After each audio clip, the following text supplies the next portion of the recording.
If you enjoy stories like this, true accounts of courage, sacrifice, and history that changed our world, consider subscribing. If Hollywood ever gets around to making a movie about Scrappy Blumer, the plot won't need any embellishment. In fact, scriptwriters might have to tone down Blumer's extraordinary achievements and full-throttle shenanigans during World War II to make them appear more believable.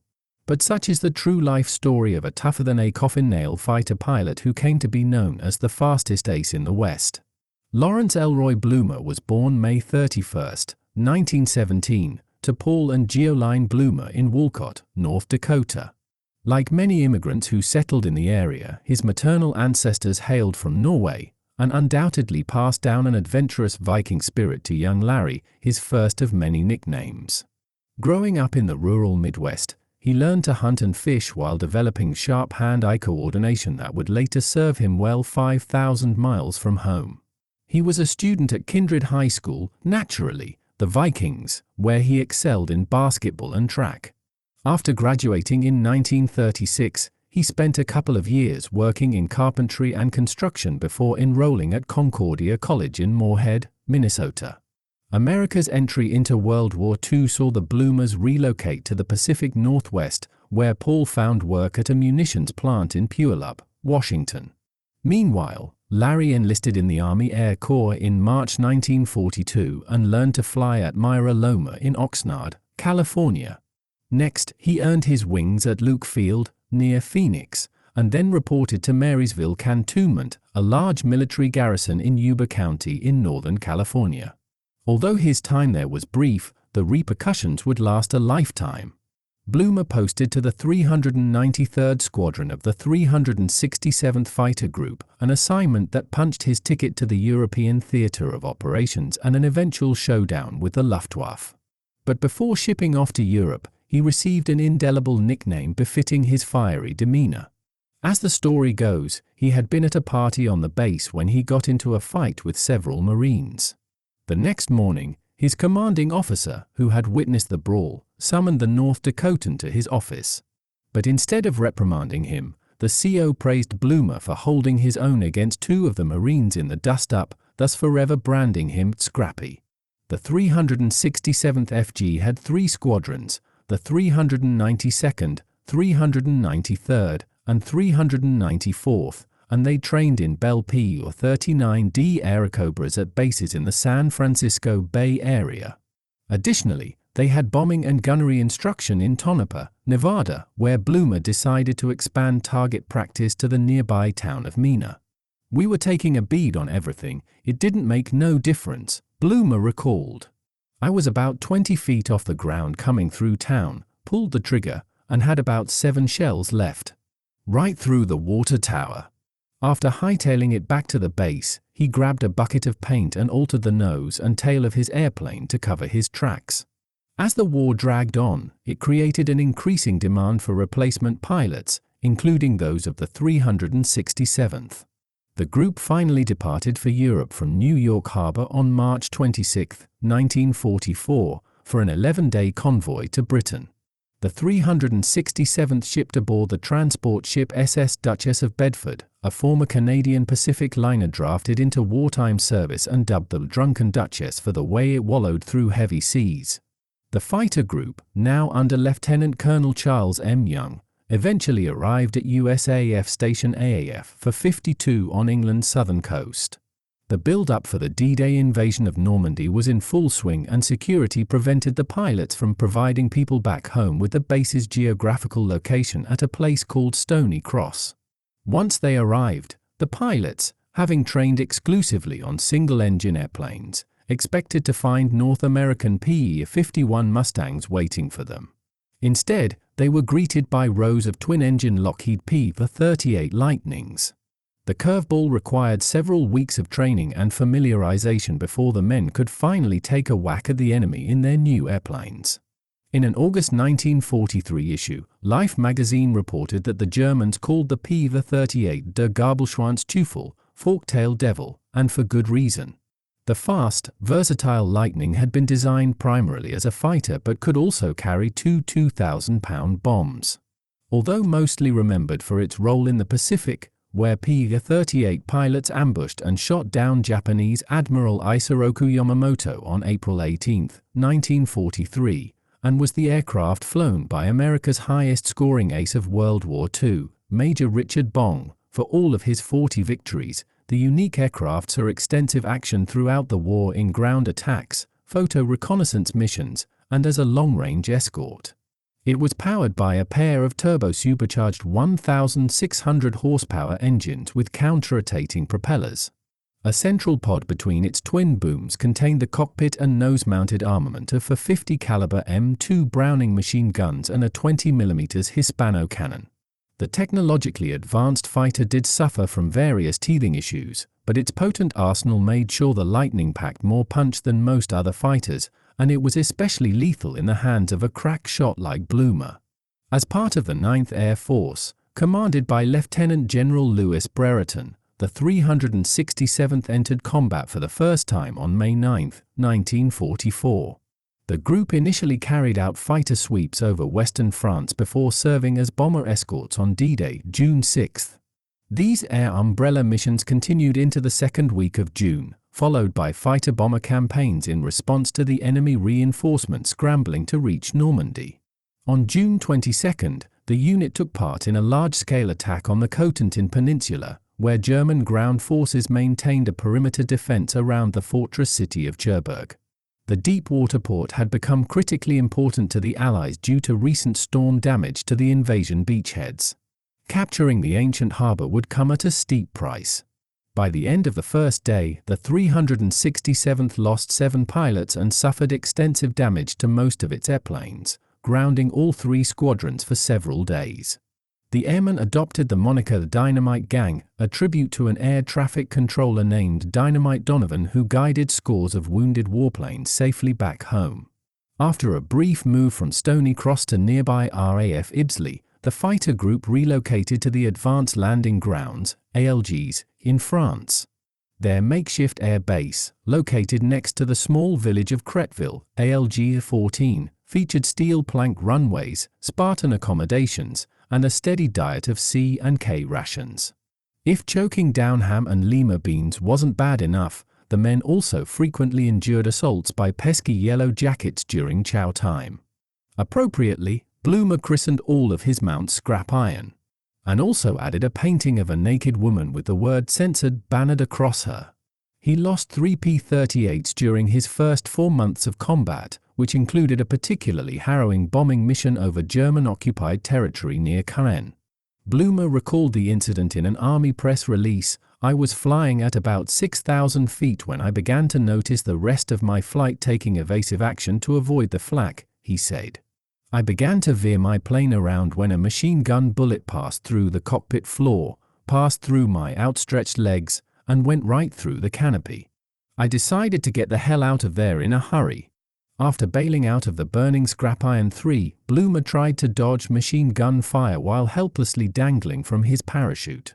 He then spent the next 8 hours evading capture in no man's land before he finally stumbled onto a friendly patrol. "I was picked up by the British, who gave me a drink of scotch, and each time I arrived at another station, I received another drink," he said. "When I finally got back I was pretty plastered." His report, however, fails to mention how he not only completed the bombing run but waited until his squadron reached safety before ditching the crippled aircraft. His exploits earned him a Distinguished Flying Cross, Purple Heart, and membership into the Caterpillar Club, reserved for people who had to bail out of a damaged aircraft. He also picked a winged boot for walking back from a mission. More decorations followed. By late summer 1944, German forces, despite being given plenty of chances, had failed to kill the plucky American called Scrappy, who would soon spearhead one of the greatest dogfights in U.S. military history, an action that earned him the Distinguished Service Cross and cemented his improbable legacy. On August 25, 1944, the recently promoted Captain Blumer was returning to base after leading a dive-bombing mission on 3 Luftwaffe airfields in northern France when he received a distress call from Major Grover Gardner, Squadron 394's leader. His flight had been jumped by more than 40 Focke-Wulf FW-190s approximately 25 miles away. With Lieutenant William Autry on his wing, Blumer quickly changed course and radioed back, "Okay, let's pour on the coal." After climbing to 10,000 feet, he plunged his P38 straight into the German swarm, scoring his first kill with a 40-degree deflection shot. The hard-charging American continued to employ the same strategy of climbing and diving as more P38s joined the fray. In the span of 15 minutes, about the same amount of time it takes for an oil change, Blumer shot down 5 enemy planes, making him an ace in a single mission. Autry, a soft-spoken South Carolinian, had a ringside seat to the wild melee as he watched what seemed like scores of aircraft explode and drop out of the sky from all directions. He later recounted Blumer's 5th scalp. "By this time, I was holding my breath," said Autry. "My mouth was dry, and I couldn't keep my head still. I remember jerking my head around in every direction, waiting for someone to jump Scrappy." As the Nazis began to scatter, looking for safety in flight, Scrappy picked out the last remaining Jerry and dove on him like a hawk. "It was so fast I could hardly see it myself." He peppered him with bullets, and the pilot went into a roll, and later I saw him bail out. "When I look back on it now, it was like watching a movie." Remarkably, Scrap ironed for return to base without a scratch. "It was a pilot's holiday," said Blumer. "It was the sort of a day a pilot dreams about and probably gets once in a lifetime." Accounts from the Germans illustrate the carnage from the battle's losing side. Feldwebel Fritz Buchholz of 2. Grupp Jagdgeschwader 6 had logged only a handful of hours in the FW190 when he encountered der Gabelschwanzteufel for the first time. "It was utter chaos, with Focke-Wulfs chasing lightnings chasing Focke-Wulfs," said Buchholz. "Our initial attack hit the Americans hard, and I saw some lightnings go down. We might have been new to the business of dogfighting, but with the advantage of the sun and numbers, we held the initiative. Then, suddenly, there seemed to be a lightnings diving on us from all directions. Now it was our turn to become the hunted." For their efforts, the 367th Fighter Group received the Presidential Unit Citation, the highest possible award for a unit in combat. Of the 33 P-38s engaged, the Americans lost 2 pilots and had 4 others bail out over enemy territory. The Germans lost 16 airplanes, with 14 pilots killed, disastrous losses for the unit. With the U.S. First and Third Armies penetrating deeper into France, the P-38s conducted relentless sorties, attacking trains, destroying railroad tracks, and menacing Nazi airfields. The 367th provided crucial cover during Operation Market Garden in September 1944, and fought both the Germans and freezing cold weather during the Battle of Bulge that December. American aviators also received high praise from Lieutenant General George S. Patton, who hailed the joint effort as the best example of the combined use of air and ground troops that I have ever witnessed. As a token of his appreciation, Old Blood and Guts had cases of captured German booze distributed among the fighter groups. The start of the new year brought several new changes to the 367th, including the transition to the single-engine Republic PR-47 Thunderbolts. But after completing more than 100 combat missions and scoring 6 victories, Blumer, who had been promoted to commander of the squadron on November 10, 1944, ended his tour in mid-January 1945. He then returned to Marysville, renamed Camp Beale, as a major, lending his expertise as a flight instructor. Along the way, he made a pit stop in North Dakota, where the hometown hero visited family and friends. For most returning soldiers, especially those who had repeatedly cheated death, a weekend furlough typically called for rest and relaxation. Unless your name is Scrappy Blumer. Upon arrival at Hector Airport in Fargo, the restless fighter jock noticed a fleet of P-63 King Cobras sitting on the field, designated for a Lend-Lease program with the Soviet Union. Blumer, however, had other plans. He requisitioned one of the planes for the remaining 25 miles to Kindred and proceeded to buzz the main street at treetop level, pulling up just in time over his old high school. Not surprisingly, military brass wasn't the slightest bit amused and severely reprimanded the now famous pilot. Blumer eventually eased into civilian life and started up a contracting business on the West Coast. But his love of flying never diminished. He bought an old P38 that had once belonged to the Honduran Air Force and had it fully restored, replete with his trademark scrap iron fore and censored nose art.